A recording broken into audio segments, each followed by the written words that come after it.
A doutrina do livro do Apocalipse, capítulo 11, parte 01, dia 6 de setembro de 2025.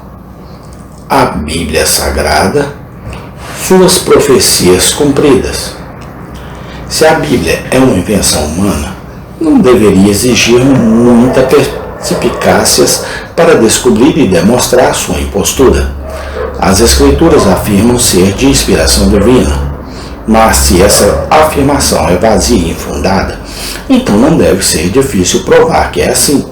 A Bíblia não apenas trata consideravelmente de história e instrução moral, mas contém não pouca profecia, isso não em linguagem obscura e duvidosa, mas a do pretenso oráculo sibilino, como aquela resposta ambígua feita à pergunta de Creso quando ele estava prestes a engajar os persas na guerra.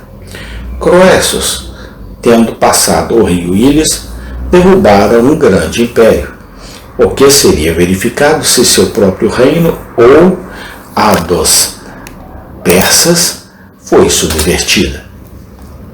Radicalmente diferentes são as previsões da Sagrada Escritura.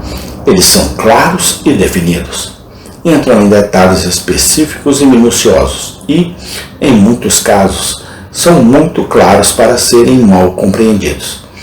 Assim, a disputa entre o cristão e o infiel pode ser reduzida a uma questão curta e simples. Se a profecia da Escritura for divinamente inspirada, então ela será cumprida. Se for espúrio, não será. Uma vez que as palavras profecia e predição são frequentemente usadas em um sentido geral e vago na linguagem atual, é necessário que definamos cuidadosamente nosso termo. Por profecia, queremos dizer o anúncio de algum evento futuro que não poderia ter sido conhecido por meios naturais ou chegado por dedução lógica dos dados presentes.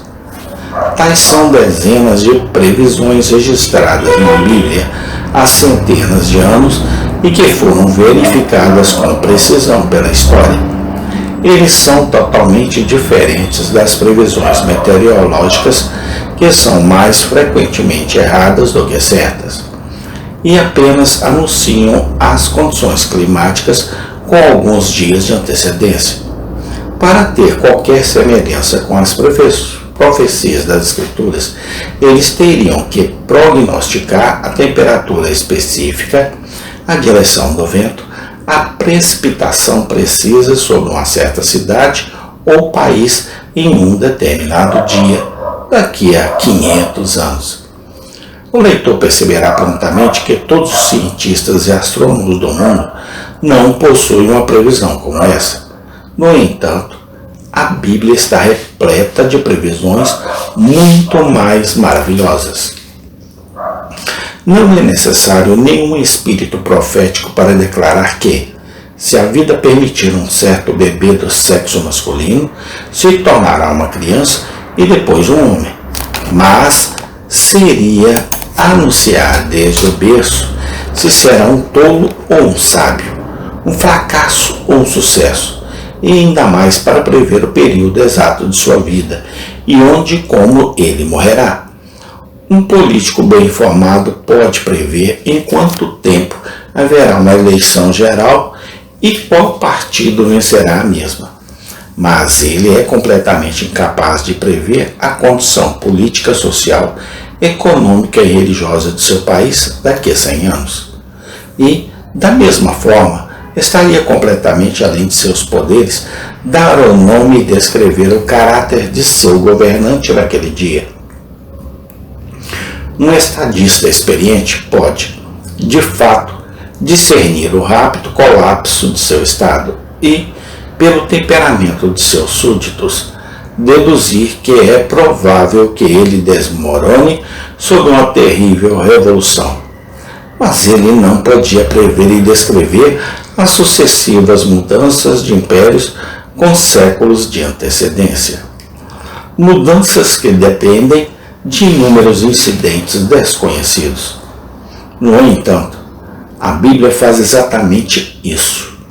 A toda sagaz é muito diferente da previsão das Escrituras.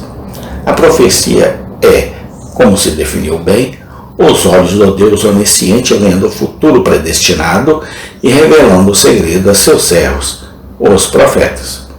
Isso é demonstrado pela realização real do mesmo, conforme testemunhado pelos registros da história. E é altamente significativo que a história sagrada termine onde a história profana, aquela parte dela, pelo menos, que é comumente considerada confiável, começa, de modo que as grandes mudanças nos assuntos mundiais que os videntes divinos predisseram são confirmadas por leis seculares, registradores de eventos, efetivamente fechando a boca dos céticos.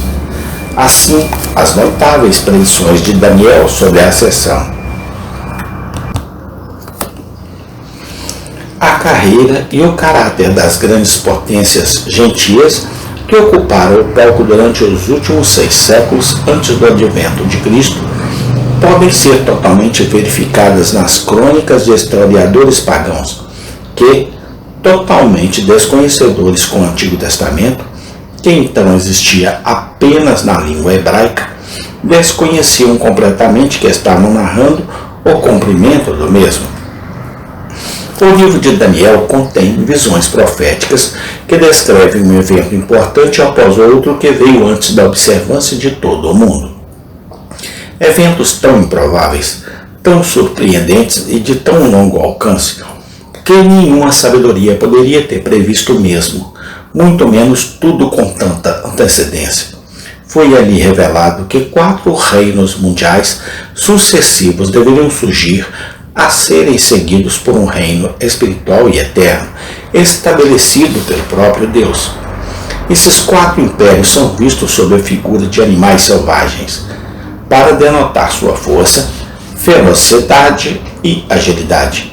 Foi predito que eles deveriam sair do grande mar, Daniel 7, 2, 3, que nas Escrituras sempre faz referência ao Mediterrâneo, definindo assim o centro de sua origem territorial. Por essa limitação de 4, Deus fez saber que depois dos impérios babilônicos, medo-persa, grego e romano, nunca mais deveria haver outro reino compatível com aqueles. Carlos Magno, Napoleão, o Kaiser, Hitler, em sua ganância insaciável, cobiçaram e se esforçaram para formar um, mas em vão. Igualmente provara as ambições de Moscou, escrito em 1948.